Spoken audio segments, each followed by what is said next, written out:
Hi hello welcome college review Sonu. और आपने tune in किया है कॉलेज रिव्यू सोनू।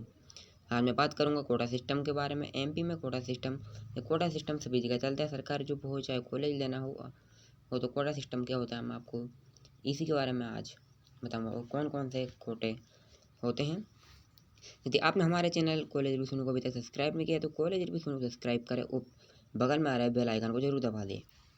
चलिए बात करते हैं कोटा सिस्टम के बारे में। तो सबसे पहले बात करता हूँ ओबीसी एससी एसटी जनरल कोटे के बारे में। तो मैं आपको 100 सीट का उदाहरण लेकर समझाऊंगा। तो जो ओबीसी का कोटा होता है वो कितना होता है आप देख लीजिए। 40% होता है ओबीसी का कोटा। एंड इसके बाद जो एससी का कोटा होता है 60% होता है, 16 एसटी का जो कोटा होता है वो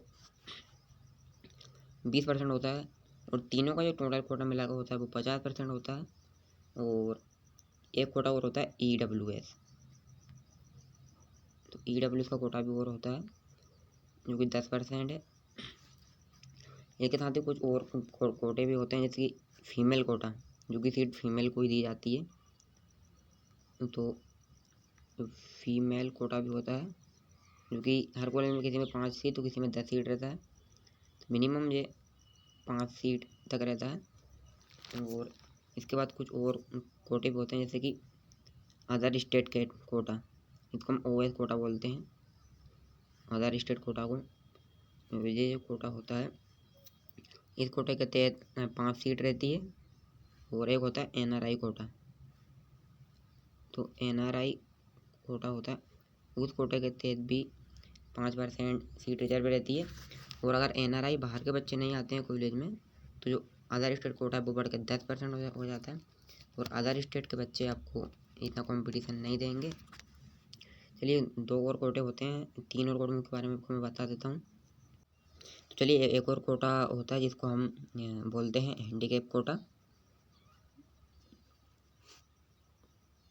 जिसको हम हैंडीकैप कोटा बोलते हैं। इसको हम एच से प्रदर्शित करते हैं। एक होता है सैनिक कोटा, इसको हम एफ या एफ से प्रदर्शित करते हैं, फ्रीडम फाइटर जो भी होगा। वे कोटा होते हैं। तो ये जो कोटा है वो इसमें कोई भी बच्चा अप्लाई कर सकता है, चाहे वो ओबीसी का हो, एससी एसटी का हो, चाहे जनरल का हो। उनके पास ये ट्रेनिंग का सर्टिफिकेट होना चाहिए। अगर वो हैंडीकैप तो हैंडीकैप का, और सैनिक है तो सैनिक का, या फ्रीडम फाइटर का सर्टिफिकेट, जो भी प्रमाण पत्र वो उनको लगाना पड़ेगा रजिस्ट्रेशन करते समय, अप्लाई करते समय। और जो कोटा इसमें कोई भी बच्चे अप्लाई कर सकते हैं। ईडब्ल्यूएस कोटा ओनली उसमें जनरल के बच्चे अप्लाई कर सकते हैं, क्योंकि जनरल में भी गरीब होते हैं। तो जो कोटा सिस्टम होता है इसमें इन दोनों में सीट कितनी रहती है, चलिए मैं इस बारे में मैं आपको बता देता हूँ। जो एक और कोटा होता है जिसको हम स्पोर्ट्स कोटा बोलते हैं, इसको हम ए से प्रदर्शित करते हैं। स्पोर्ट्स कोटा होता है।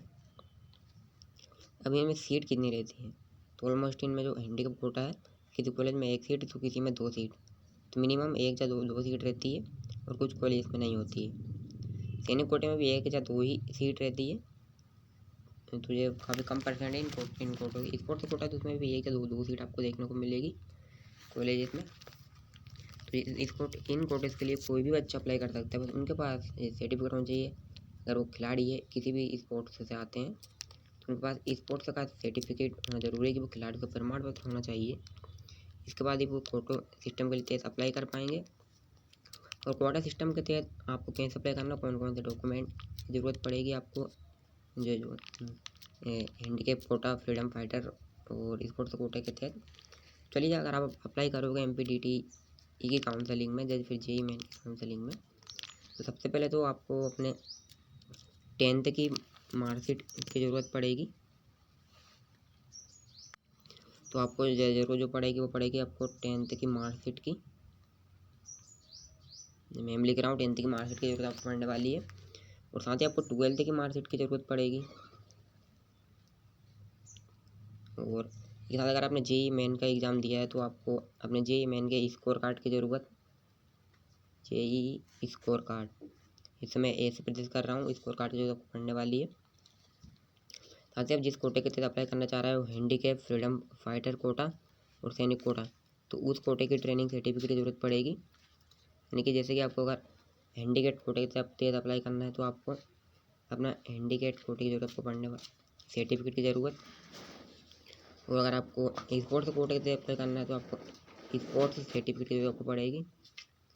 स्पोर्ट्स सर्टिफिकेट की जरूरत आपको पड़ने वाली है। साथ ही साथ आपको अपने कास्ट सर्टिफिकेट की ज़रूरत, आप किस कास्ट से हो। मोस्टली यार एक डॉक्यूमेंट होता है आय इनकम सर्टिफिकेट, तो आय प्रमाण पत्र उसको बोलते हैं। इनकम सर्टिफिकेट की आपको ज़रूरत पड़ेगी।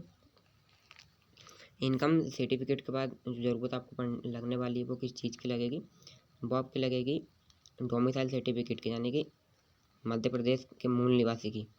तो इसको ज़रूर लगा देना। अगर आप इसको नहीं लगाते हो तो आप उन बच्चों में गिने जाओगे जो कि 10% बच्चे बाहर से आते हैं।